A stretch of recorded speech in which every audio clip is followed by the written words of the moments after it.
3 prasátka a nemluvně.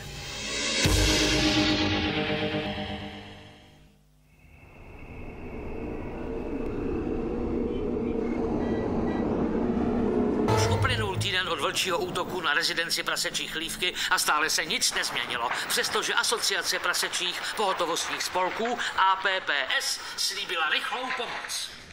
Jo, jasně. Až budou vlci lítat. Proč nemáš víc křesel? Protože tu žiju jen já. Koukej, můj dům je totálně na kusy, jako po velkém večírku. Vypadá to, že se chvíli zdržíme, brácho. No, ne. Vy dva musíte padat. Brzy. Velmi brzy. Už se nemůžu dočkat, až začnu stavět. A vrátím se zpět do svýho. To se moc hezky poslouchá, Richarde. Čím dřív budete mít domy opravený, tak tím líp.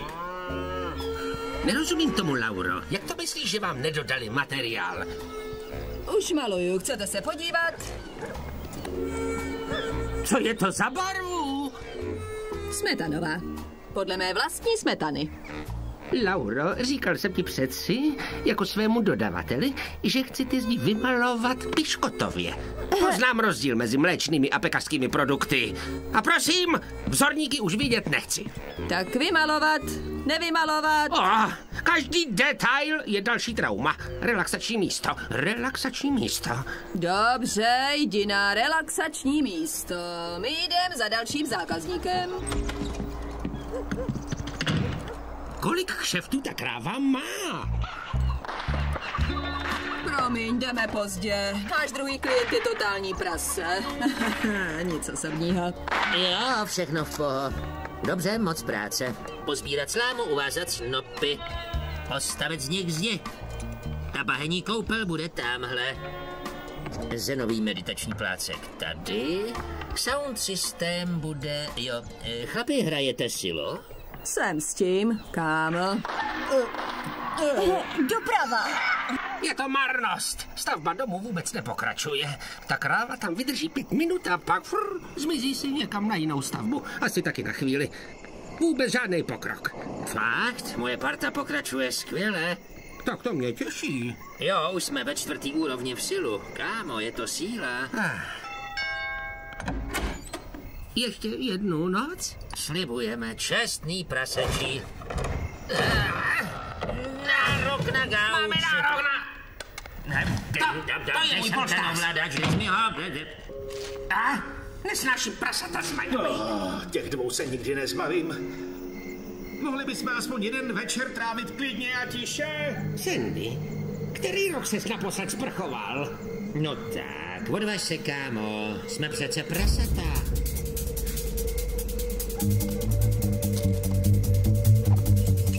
Centrálo, balík se blíží k cílovému zápraši. Rozumím. Dodáváme balík do cíle. Dodejte balík do cíle. Na práh.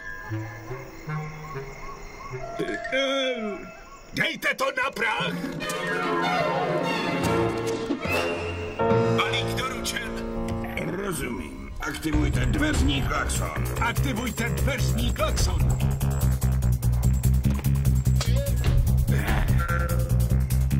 Zazvoň na zvonek, Kubo. Koho to sem čerti nesou? Stáhněte se!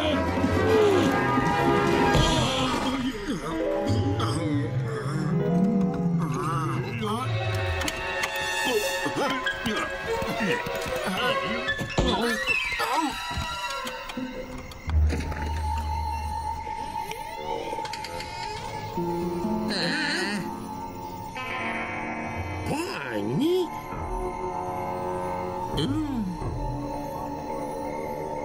Kdy jsi nasázel ty keře? Chlapče, ty kouzelný fazole jsem vyměnil za krávu, která pracuje. Fíha, košík s ovocem. To je spíš košík s buchtama. Ne, ovoce, poznám. A ty toho poznáš. Dost, kdo ví, co to je. Nechte pracovat odborníka, ustupte.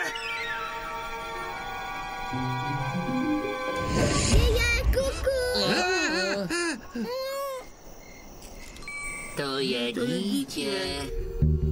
Mise dokončená. Trochu brzo na konec mise, Harete. Ještě ho nevzali, čo? Nic.